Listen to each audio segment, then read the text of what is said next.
My son was buried 20 years ago. But last month I got a phone call from his number and left me speechless. I buried my son 20 years ago. Every Sunday, without fail, I stood at his grave. I kept his number saved in my phone all those years because deleting it felt like losing him all over again. Then, last month, my phone rang at 2:47 a.m. His name appeared on the screen. I answered.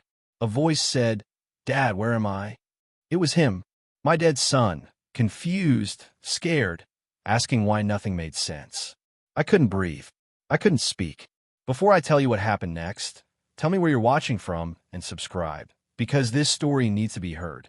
20 years ago, I buried my son beneath an old oak tree at Riverside Cemetery. His name is carved into the gray stone. Michael James Porter, born April 12, 1986, died November 3, 2005, 19 years old. The funeral lasted 40 minutes. About 30 people came. His mother stood beside me, but never looked at the casket, just the ground.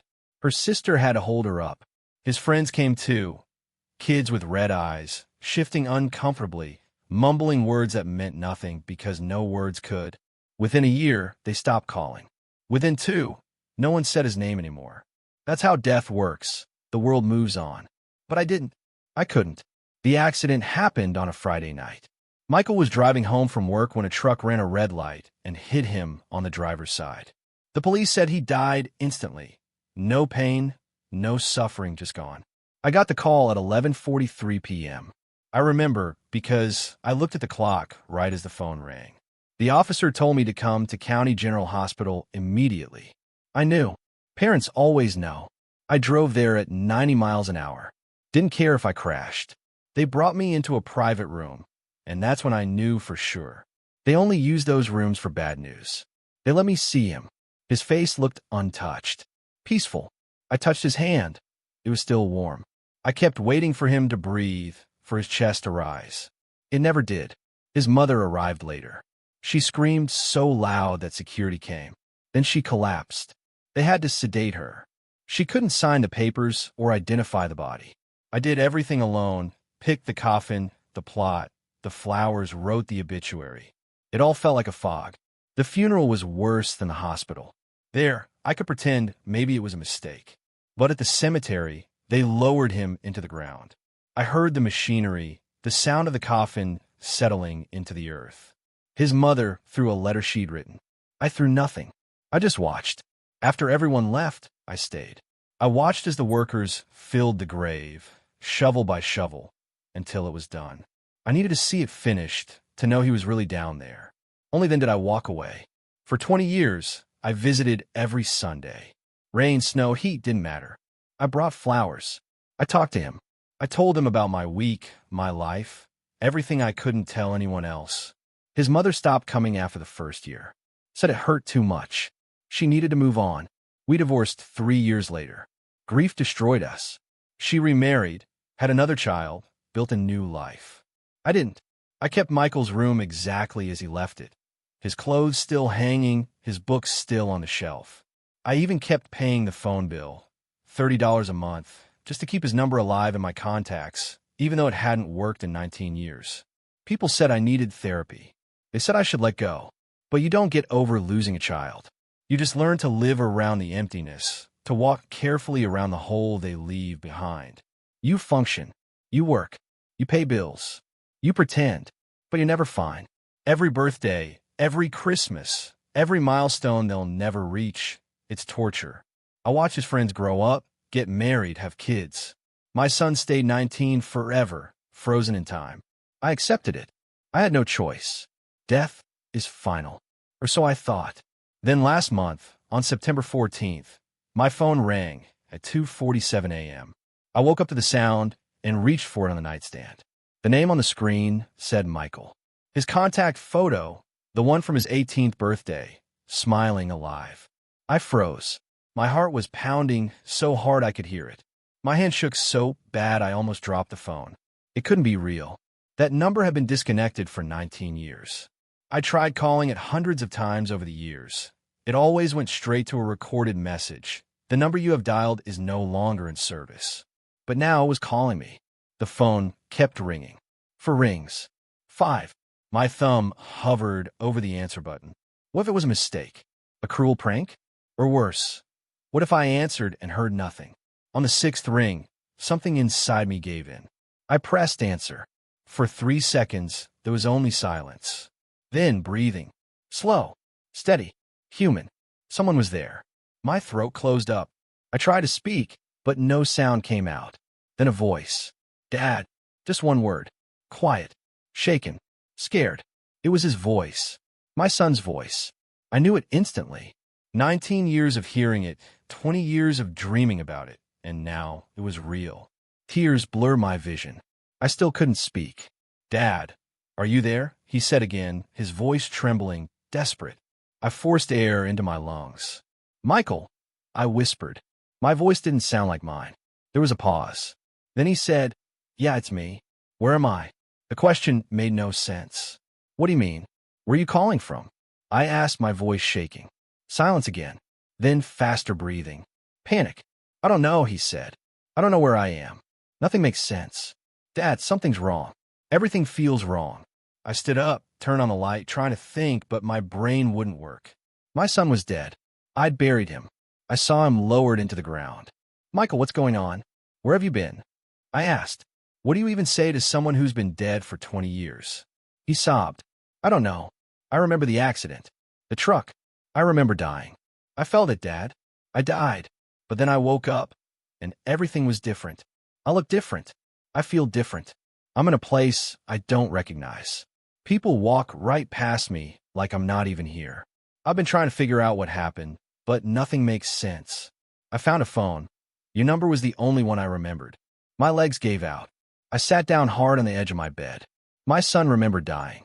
He knew he died, but he was talking to me. Are you hurt? I asked a stupid question, but it was all I could say. No, he said. I'm not hurt, but I'm scared. I don't understand what's happening. Can you come get me, please? That word, please, broke me. He sounded like a little boy again, lost and afraid, calling for his father. Tell me where you are, I said. Give me an address. I'll come right now. I don't know the address, he said. I'm in some kind of building, it's dark. There are apartments. I'll try to find something with an address on it. I heard him moving, footsteps, a door opening. Then the line went dead. Just like that, gone. I pulled the phone away and stared at the screen, my hands shaking, the word Michael still glowing back at me. The call timer showed 9 minutes and 43 seconds. I called back immediately. A recording played. The number you have dialed is no longer in service. I tried again. Same message. 15 more times. Same message every single time. My dead son had just called me, asked for help, and then disappeared. I didn't sleep that night. I just sat on my bed, staring at my phone until sunrise, replaying that call over and over in my head, his voice, the way he said Dad, the fear, the confusion. It wasn't a recording. Recordings don't hesitate. Recordings don't ask questions. Recordings don't sound lost. This was a real conversation with someone who knew things only my son could know. He remembered the accident. He remembered my number. He knew who I was. But my son was dead. I'd seen his body. I'd touched his cold hand at the hospital. I watched them close the coffin. I watched them bury him 6 feet under the ground. At 6:30 a.m., I drove to the cemetery. I needed to see the grave with my own eyes, proof that he was still there. The morning was cold and gray. Fog drifted low across the headstones. I parked near the oak tree and walked to his plot. Everything looked exactly as it always did. The same gray stone, the same fresh flowers I'd placed 3 days ago. The ground was solid, undisturbed. No one had touched it. I knelt down and placed my hand on the grass. It was damp and cold with dew. Michael, I whispered, are you down there? Stupid question. Of course he was. I buried him myself. But then who called me?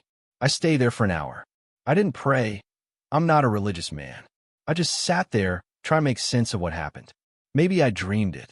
Maybe after 20 years, grief had finally broken my mind. But when I checked my phone, the call was there, 2:47 a.m., 9 minutes and 43 seconds, right next to his name. Not a dream. Not a hallucination. Real. I took a screenshot of the call log. I needed evidence. Proof that I wasn't losing my mind. Then I drove home and waited. 3 days passed. Nothing. No calls, no messages. I barely ate, barely slept. I carry my phone everywhere, afraid to miss it ringing again. I wouldn't even shower without bringing it into the bathroom. My neighbor knocked on my door to check on me, but I didn't answer. I just sat there, staring at the phone, willing it to ring. Then, on the fourth night, 3:15 a.m., it did. His name, his photo. I answered before the first ring even finished. "Michael," I said. Dad, his voice came through. He sounded worse, tired, scared, desperate. "I found something," he said. "I found an address." My heart jumped. "Where?" I grabbed a pen and paper from the coffee table. He spoke slowly, like he was reading it off something. 4247 Riverside Avenue, Apartment 8, Moorfield, West Virginia. My hand was shaking so badly I could barely read my own writing. "That's 2 states away," I said. "What are you doing there?" He let out a shaky sound, half laugh, half sob. "I don't know. I don't know how I got here or why I'm here. But, Dad, something's really wrong." His voice trembled. "I went outside today. People looked right through me. A woman walked straight into me, like I wasn't even solid. I think I'm dead. I think I'm a ghost or something." "You're not a ghost," I said quickly, though I didn't know if it was true. "You're talking to me. Ghosts don't use phones." He gave a weak, broken laugh. "Then what am I?" he whispered.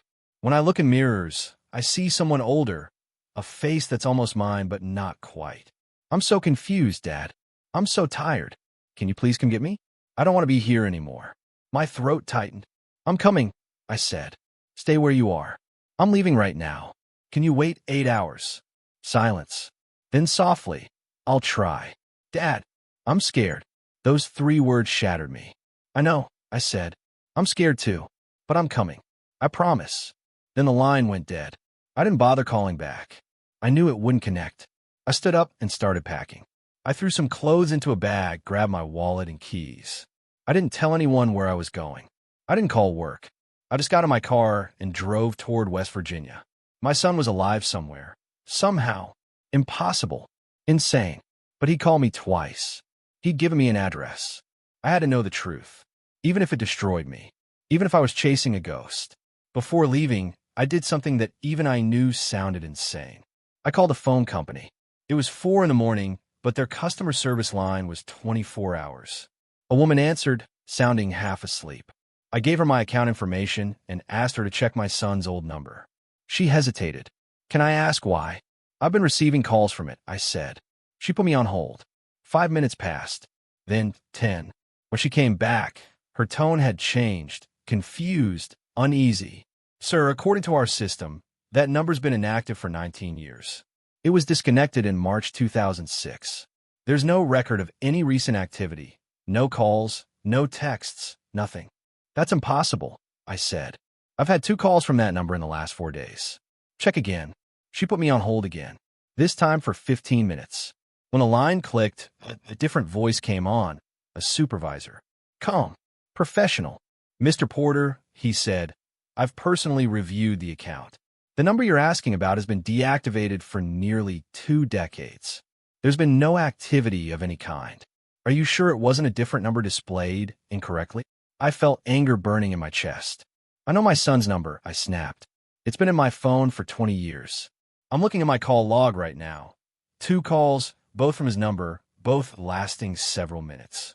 His tone softened, careful, cautious. The way people talk to someone they think is losing their grip. "Sir," he said gently, "sometimes grief can make us see things that aren't there. Maybe you should speak with a counselor. We have resources we can recommend." I hung up. I didn't need therapy. I needed answers. I took more screenshots of my call log. I even recorded a video showing the calls with their exact dates and times. Proof. Evidence. Then I got back in my car and started driving. 8 hours. No stops except for gas. I bought coffee at a truck stop and kept going. My mind raced the entire time. What would I find there? Would Michael be waiting for me? Would it be abandoned? Would there be nothing at all? Part of me expected to arrive and find an empty lot, but I had to see it for myself. The address burned in my mind. 4247 Riverside Avenue, Apartment 8, Moorfield, West Virginia. I punched it into my GPS estimated time, 8 hours, 12 minutes. I made it in 7.5. I arrived at 11:47 a.m. The address led me to an old 4-story brick apartment building on the east side of town, probably built in the 1970s. But something was wrong immediately. The windows on the first floor were boarded shut. The front door was chained and padlocked. A faded orange sign hung from the fence. Condemned. No trespassing. Scheduled for demolition. My stomach dropped. The building was abandoned. Empty. How could Michael be here? I parked across the street and sat there for 10 minutes, staring. Maybe I'd written it down wrong. But when I checked my note, it was exact. 4247 Riverside Avenue. This was the place. I got out and crossed the street. The chain-link fence had several holes cut through it. Easy to slip inside. I looked around. The street was silent. No one watching. I ducked through one of the holes and approached the building. The front door was sealed, but around the side, I found another door with a broken lock. I pushed it open. The hinges creaked, echoing down the dark hallway. I froze, listening. Nothing. Then I stepped inside. The smell hit me instantly, mold, rot, stale air. I turned on my phone's flashlight. Peeling wallpaper. Stained carpet. Graffiti covering the walls. Apartment doors hung open, some ripped off their hinges. I walked slowly down the hallway, checking numbers. 1, 2, 3. All empty. Trash everywhere. Broken furniture. Signs of squatters long gone. The place had been deserted for years, maybe a decade. I reached the stairwell and climbed to the second floor. Same decay. Same silence. Nothing alive. Then the third floor. My hands were shaking. My heartbeat echoed in my ears. At the end of the hallway, apartment 8. Unlike every other door, this one was closed. Perfectly intact. The brass number 8 was still shining, clean, polished, untouched by time. I stood there for a full minute, staring at it. Every instinct told me to turn back, to run. But I didn't come all this way to walk away now. I came here for answers that I reached out and turned the handle. It wasn't locked. The door opened smoothly, silently. No creak, no resistance. I stepped inside, and for a moment I forgot how to breathe. The apartment was perfect, completely untouched. While every other unit in the building was decayed and falling apart, this one looked brand new, like someone had been living here all along. The walls were painted a soft blue, spotless and smooth. No peeling, no cracks. The carpet was clean, beige, and freshly vacuumed. I could still see the lines. The air didn't smell of mold or dust. It smelled like soap and coffee. My legs felt weak as I walked further in. The living room was fully furnished. A brown couch, a coffee table, a TV stand, everything neatly arranged like a home waiting for its owner. Then I saw the photos on the wall. I moved closer and my vision blurred. There were photos of us, me, my wife, and Michael. Pictures from his childhood, his first day of kindergarten, his 10th birthday, Christmas morning when he was 12, his high school graduation. I had those same photos at home. Exact copies. How could they be here? Who put them here? I touched one of the frames. The glass was clean, free of dust. These hadn't been hanging long. Then I looked at the next set of pictures and froze. These were different. They showed Michael older, in his 20s, maybe 30s. Photos that couldn't exist. In one, he was standing in front of a college building wearing a graduation gown. In another, he was sitting at a restaurant with people I didn't recognize. One photo showed him standing in front of this exact building, smiling, alive, looking about 35 years old. My hand shook as I took out my phone and snapped pictures, but the photos came out blurry. I had to steady myself against the wall. None of this made sense. None of it was possible. I walked into the kitchen. Clean dishes sat in the drying rack. A mug with brown coffee residue rested on the counter. I touched it. It was still warm. The refrigerator was stocked. Milk, eggs, leftovers in containers. The milk would expire in 5 days. Fresh. Someone was living here, in a building that was supposed to be abandoned and condemned. Then I saw the note. It was pinned to the fridge with a magnet. The handwriting stopped my heart. Michael's handwriting. That same messy scrawl he'd had since middle school. I pulled the note off and began to read. Dad, if you're reading this, I don't know what's happening to me. I woke up here 3 weeks ago, with no memory of how I got here. I have an ID that says my name is Marcus Powell. I'm 38 years old. I work at a factory. I have an apartment and a life I don't remember living. But it's not my life. I remember being Michael. I remember you. I remember Mom. I remember dying in that accident. I felt the impact. I felt everything stop. Then I woke up here as someone else. 20 years have passed, but I don't remember any of it. The people here know me as Marcus. They've known me for years, but I'm not Marcus. I'm Michael, your son. I think I'm supposed to be dead. I think something went wrong. I don't belong here. Please, help me figure out what happened. I read it 3 times before the tears blurred the ink. I folded it carefully and put it in my pocket. The bedroom door was half open. I pushed it the rest of the way and looked inside. A neatly made bed. A dresser with more framed photos. A closet full of men's clothes, size large. Michael's size. On the nightstand sat a wallet and a set of keys. I picked up the wallet and opened it. Inside was a driver's license. The photo showed a man who looked exactly like an older version of my son. Same eyes, same nose, the same small scar on his chin from when he fell off his bike at 7. But the name read, Marcus James Powell. Date of birth, April 12, 1986. Michael's birthday. Address, 4247 Riverside Avenue, Apartment 8, Moorfield, West Virginia. My knees gave out. I sat on the bed because I couldn't stand anymore. My son had died 20 years ago. I'd seen his body. I'd buried him. And yet, here was proof of another life. His face, his birthday, his handwriting, all under a different name. I pulled out my phone to call the police, but stopped. What would I even say? My dead son is alive, but doesn't remember being alive? They'd think I'd lost my mind. I needed more answers first. I searched the apartment for 2 hours. I found bills addressed to Marcus Powell, electric, water, pay stubs, all going back 5 years. Everything looked perfectly normal, like an ordinary life on paper. In a drawer, I found a lease agreement signed 3 years ago. Marcus Powell's signature, but it was identical to the way Michael used to sign his name.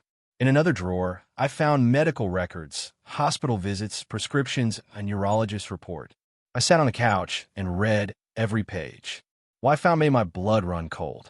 According to the records, Marcus Powell had been admitted to County General Hospital on November 3, 2005, the same hospital, the same date my son died. He'd been in a severe car accident, multiple injuries, head trauma. He was in a coma for 6 days. When he woke up, he had no memory at all. No name, no past, nothing. The doctor said he suffered complete amnesia. Not a single trace of his previous life remained. There was no ID found at the crash site, no wallet, nothing to tell them who he was. To the hospital, he became just another John Doe. They kept him for 3 weeks, hoping someone would come forward. No one ever did. No one claimed him. I read those words again and again. November 3, 2005. The night my son, Michael, died.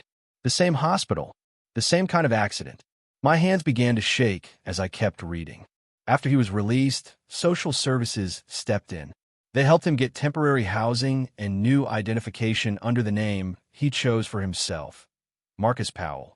He didn't remember his real name, so he created a new one. He got a job, built a life from nothing. A life as a stranger to his own past.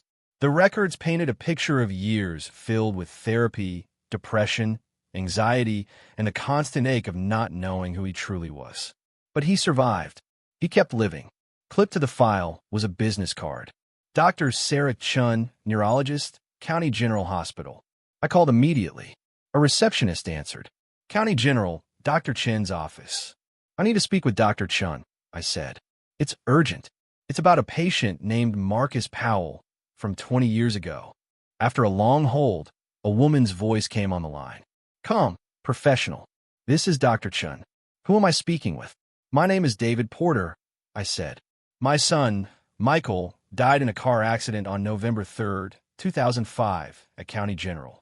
You treated a John Doe that same night with the same injuries from the same intersection. He woke up with amnesia and became Marcus Powell. I need to know what happened that night. Silence. A long one. When she finally spoke, her tone was cautious. Mr. Porter, I remember that case. It was unusual. Two young men were brought in from the same crash site less than an hour apart, both in critical condition, both with severe head trauma. One didn't make it. The other survived, but lost all memory of who he was. My throat tightened. Is there any chance they could have been confused? Mixed up somehow? Maybe the records. She cut me off. Mr. Porter, are you suggesting we misidentified your son's body? Her voice had shifted, now defensive. I'm suggesting something went wrong that night, I said. I think the boy who survived might have been my son. I heard papers rustling on her end. That would be impossible, she said firmly. We use fingerprints, dental records when available. We don't make those kinds of mistakes. But you didn't have fingerprints for the John Doe, did you? I asked. He had no ID, no wallet, nothing. You never knew who he really was. Another pause. This one heavier. Mr. Porter, she said softly, I understand that you're grieving, but what you're suggesting simply isn't possible. Your son was identified by you, personally, at the hospital. You saw him. You confirmed it. She was right. I had identified Michael's body. I saw his face. But what if I'd been wrong? What if, blinded by grief and shock, I made a mistake? Can you pull the records from that night? I asked. Please. I need to see everything, the admission times, the treatment notes, both patients. All of it. Dr. Chun sighed. Mr. Porter, those files are 2 decades old. I can't just hand them over. I need authorization, proper clearance. I couldn't hold it in anymore. My son called me, I said. Twice. From a phone number that's been disconnected for 19 years. He gave me this address. I'm sitting in his apartment right now, surrounded by his medical files. Something happened that night. Something none of us understood. Please help me. The line went quiet again. For a long moment, I thought she'd hung up. Then, finally, her voice came back, softer this time. Give me until tomorrow, she said. I'll pull everything I can. But Mr. Porter, she hesitated. You need to prepare yourself. You might not like what you find. Sometimes grief makes us see things that aren't really there. I thanked her and ended the call. Then I just sat there, surrounded by evidence of an impossible truth. My dead son had built a new life under a new name, with no memory of who he once was. And somehow, 3 weeks ago, those memories began to come back. I couldn't bring myself to leave the apartment. I spent the night on the couch, waiting for the door to open or for the phone to ring. Neither happened. At some point, I must have fallen asleep. When I woke, sunlight was streaming through the window. 9:23 a.m. 6 missed calls, all from Dr. Chun. I called her back immediately. She answered before the first ring ended. Mr. Porter, she said, her voice trembling, I found something. Can you come to the hospital? I need to show you in person. Within an hour, I was standing in the parking lot of County General Hospital, the same place I'd stood 20 years earlier, the night they told me my son was gone. Walking through those doors again felt like stepping back in time. Dr. Chin met me in the lobby. She was in her 50s now, gray hair tied back neatly, exhaustion etched into her face. Follow me, she said quietly. She didn't make small talk. She led me to a small office on the 3rd floor and shut the door behind us. On her desk were several thick folders and an open laptop. I spent all night digging through the archives, she said, gesturing for me to sit. What I found doesn't make sense, but you need to see it. She opened the first folder, spreading papers across the desk. On November 3rd, 2005, she began, 2 patients were admitted from the same car accident. Both arrived within minutes of each other. She pointed to the first page. Patient A, admitted at 11:52 p.m., critical condition. Massive head trauma. Multiple internal injuries. He was pronounced dead at 12:17 a.m. on November 4th. You identified this patient as your son, Michael Porter. She slid a document toward me. A death certificate. Michael James Porter. I'd seen it before. I even had a copy at home, sealed away in a box I could never bring myself to open. Patient B arrived at 11:58 p.m., Dr. Chun continued, just 6 minutes after patient A. Also in critical condition, also with severe head trauma, but stable enough for surgery. We operated for 7 hours. He survived, but fell into a coma. When he woke up 6 days later, he had complete retrograde amnesia. No memory of anything before the accident. No ID. Nothing. He became our John Doe. She opened another folder, medical charts, photos. This is Marcus Powell, she said softly. The John Doe who survived. She turned her laptop toward me. On the screen were two photos side by side. On the left, a hospital photo from November 2005. A young man, unconscious, bruised, and bandaged. On the right, a driver's license photo from years later. Marcus Powell, the same man, older. I stared at both images, my breath catching in my throat. That's my son, I whispered. The eyes, the jawline, the familiar expression. I'd know that face anywhere. That's Michael. Dr. Chin leaned forward. Mr. Porter, here's what doesn't make sense. I pulled the original intake records from that night. Both patients were brought in from the same accident scene. Both were driving vehicles involved in the same collision. But according to the police report, there was only one car accident at that intersection. A truck ran a red light and hit a sedan. One driver in the truck, one in the car, two people total. But somehow we treated two patients with nearly identical injuries from the same place at almost the same time. I couldn't process what she was saying. How was that possible? She shook her head slowly. It's not, unless someone made a mistake in the reports. Unless there were actually two separate accidents minutes apart that got recorded as one. Or unless. Unless what? I demanded. Her expression shifted, uneasy, hesitant. Unless the patients were confused during intake. It was a chaotic night. Multiple trauma cases, overwhelmed staff. If two young men with similar injuries arrived minutes apart, and their charts weren't labeled immediately, someone could have made assumptions about which was which. You're saying you might have declared the wrong person dead? My voice cracked. The words burned as they left my mouth. Dr. Chin's face went pale. I'm saying there may have been confusion about identification in a critical moment. I'm saying mistakes, while rare, can happen. The man who survived as John Doe had the same blood type as your son, the same age, similar physical traits, and, according to the intake photos, nearly identical facial structure, even through the trauma. She pulled out another document. This is the original police report. It lists only one victim in the sedan, Michael James Porter, age 19.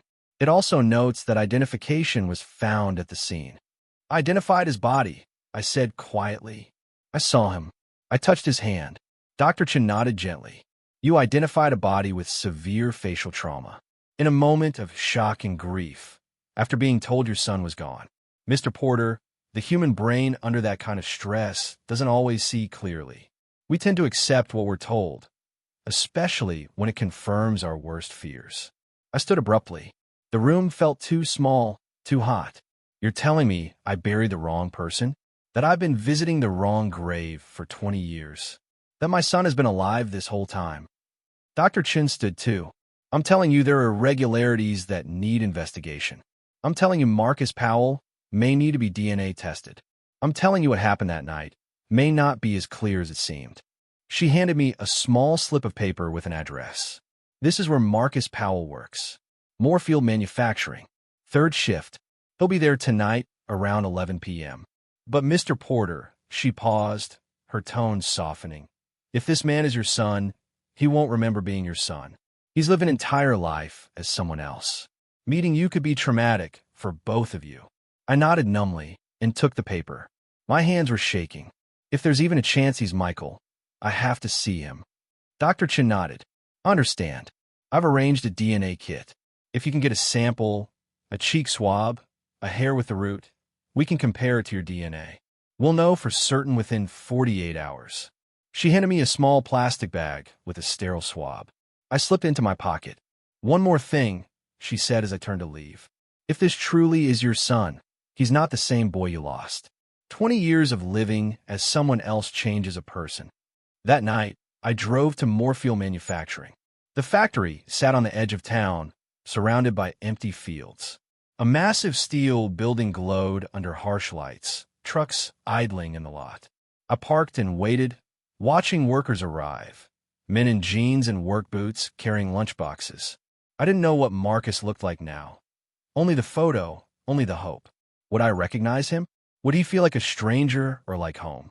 At 10:52 p.m., A silver Honda pulled in and parked a few spaces away. A tall man got out, wearing a brown jacket. He grabbed his backpack and headed toward the factory entrance. I couldn't see his face clearly, but something in his walk, the slight slouch, the rhythm of his steps, made my chest tighten. Michael used to walk exactly like that. I got out and followed him from a distance. He stepped under the bright light above the door. I froze. My legs wouldn't move. It was him, older, lines around the eyes, but unmistakably him. The same nose, the same mouth, even the familiar way he ran his hand through his hair before entering the building. I'd seen that gesture 1,000 times. He disappeared inside. I stood there in the cold, crying, not quiet tears, but deep, raw sobs I couldn't stop. My son was alive, 38 years old, alive, and working a night shift in a factory. I waited in the car for 3 hours, torn between terror and hope. How could I approach him? What would I say? Hi, I'm your father. You died 20 years ago, but you're actually alive. You just don't remember. He'd think I was insane. I needed proof first, the DNA. At 2:15 a.m., workers came out for their break. Groups of men laughed, smoked, sipped coffee. Then I saw him again, alone, walking to the far edge of the parking lot. He leaned against the fence and looked up at the sky. I got out of the car, heart pounding, legs trembling. As I approached, he noticed me. He turned. Our eyes met. For 3 endless seconds, we just stared. Confusion flickered across his face. Then something else. Recognition, maybe. Can I help you? He asked. His voice, Michael's voice, older, rougher, but undeniably his. I opened my mouth, but no sound came. You okay? He asked, stepping closer. You look like you've seen a ghost. The irony almost broke me. I'm sorry, I managed. You look like someone I used to know. He studied me carefully. His brow furrowed. That's weird, he said slowly. You look familiar too. Have we met before? I shook my head. I don't think so. I'm not from around here. Up close, I saw it, the small scar on his chin from the bike accident when he was 7. Faded, but there. What's your name? I asked. Marcus, he said, then hesitated. Marcus Powell. You. I almost said David. Almost told him the truth. But I couldn't. John, I lied. John Williams. He nodded but kept studying me. This is going to sound crazy, he said, but I feel like I know you, like I've seen you before. Maybe in a dream or something. My throat tightened. Maybe, I whispered. He gave a nervous laugh. Sorry, that sounds insane. I've been having weird dreams lately. Really vivid ones. About a life I don't remember. My therapist says it's my brain trying to fill in the gaps after the amnesia. I was in an accident years ago, lost everything from before. Lately the dreams have been intense. People I don't recognize, but feel like family. Places that feel like home. And there's always this one man, older, sad, watching me. I think he's supposed to be my father, but I don't remember having one. I couldn't breathe. He was dreaming about me. What does he look like? I asked. Marcus stared at me for a long moment. Like you, he said quietly. He looks exactly like you. The air between us felt heavy, charged. Who are you really? He asked. Why do I feel like I know you? I wanted to tell him everything, every sleepless night, every year at his grave, but I forced myself to stay calm. I lost someone a long time ago, I said softly. Someone who looked like you. I thought I saw him in your face. I'm sorry for bothering you. I turned to leave before I fell apart completely. Wait, he called out. I stopped. What was his name? The person you lost. I turned back. Looked at his face, my son's face. Michael, I said. His name was Michael. Marcus went still. His expression changed, shock, fear, something else. That's impossible, he whispered. How did you know that name?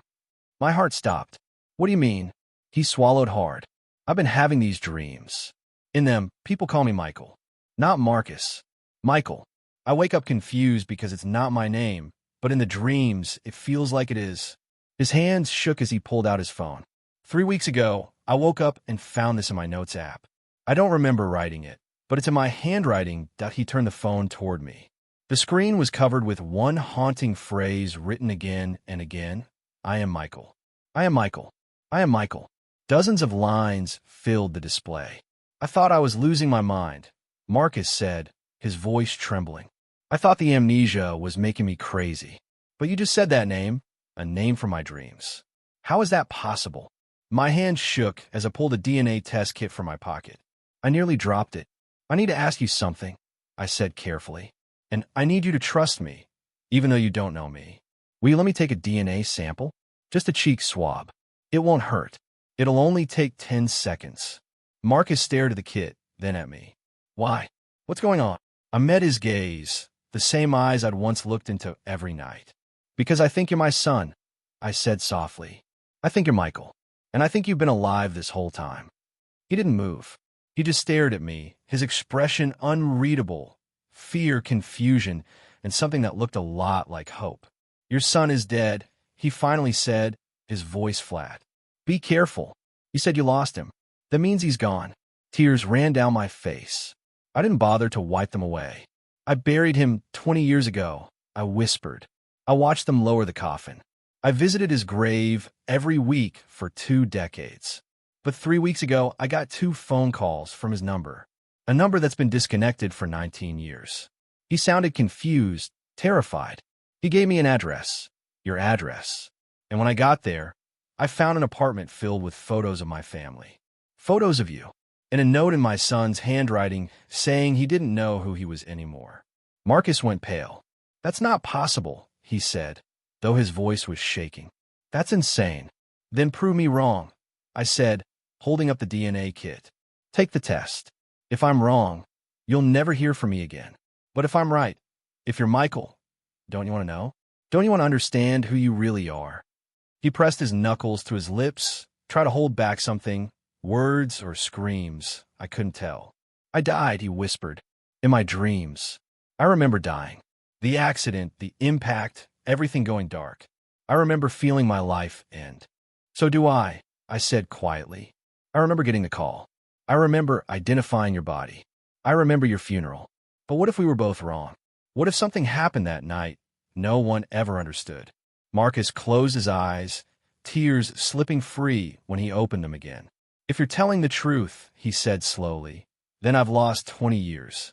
20 years of my life. 20 years with you, with my real family. I've been living as someone else. His voice broke. How do I come back from that?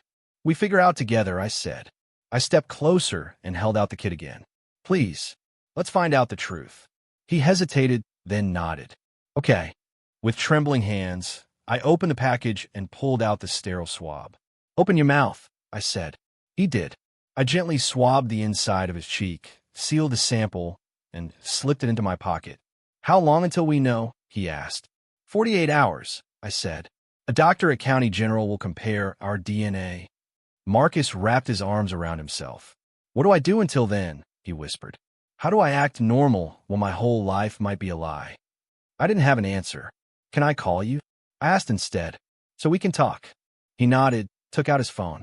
I gave him my number. What should I call you? He asked. The question shattered me. Whatever feels right, I said softly.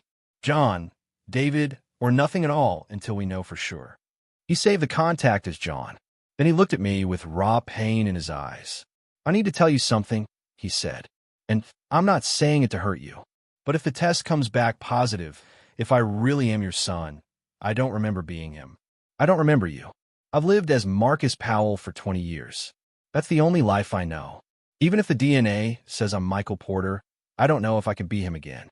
His words hit like a punch to the chest. But he was right. Even if he was Michael, he wasn't the same boy I'd lost. That version of him was gone forever. Understand, I said, barely able to speak. I just need to know the truth. Whatever happens after, we'll face it. He nodded, then did something I never expected.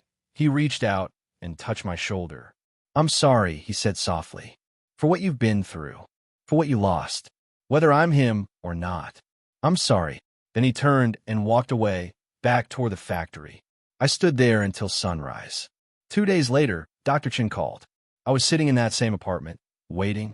When my phone rang, I froze for 3 rings before I could answer. Mr. Porter, she said, her tone tight. The results are in.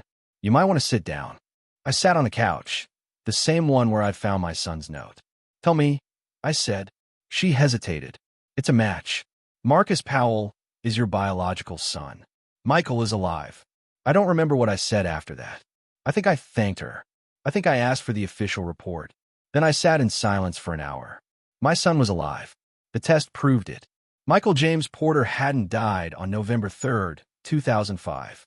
Someone else had. A stranger was buried in his grave. My son had been living 2 states away under a different name for 20 years.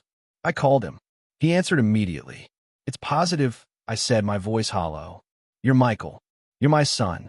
There was silence, long, heavy silence, and then he began to cry. Deep, broken sobs. "I don't know what to do," he said between breaths. "I don't know how to be him. I don't remember him." I cried too.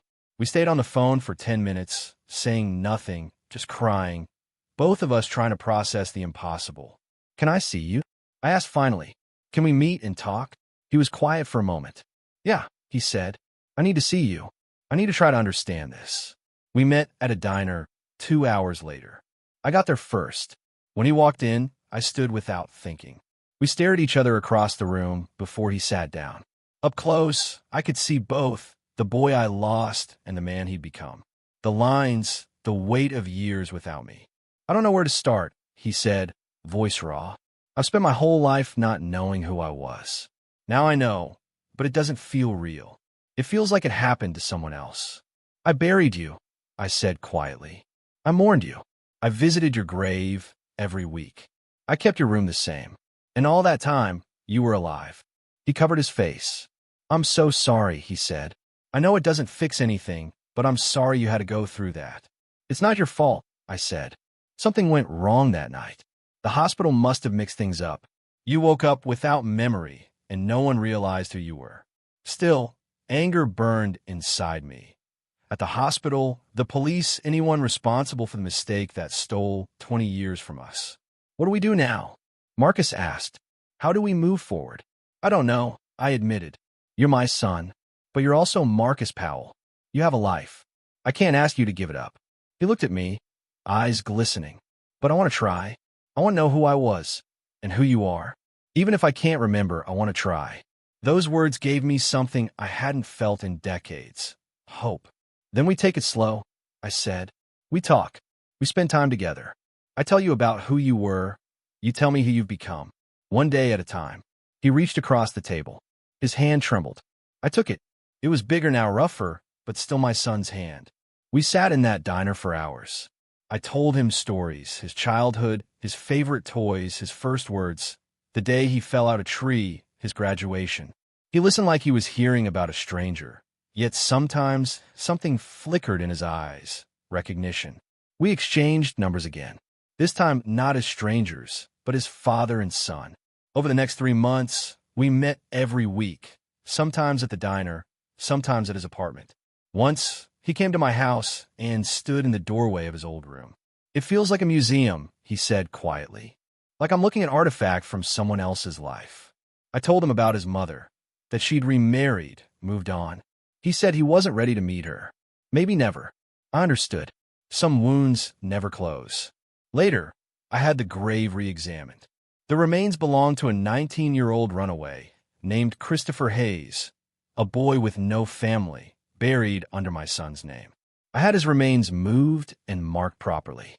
After the DNA results, the strange phone call stopped. Whatever had reached across 20 years to bring us together had done its job. I brought my son home, not as the boy I buried, but as the man he'd become. We would never get those 20 years back. But we had now. We had tomorrow. We had a second chance, one that shouldn't have existed. I buried my son 20 years ago. I mourned him, visited his grave, and believed he was gone forever. Then one night, he called me, not from the afterlife, but from somewhere lost between death and memory. And somehow, I brought him home.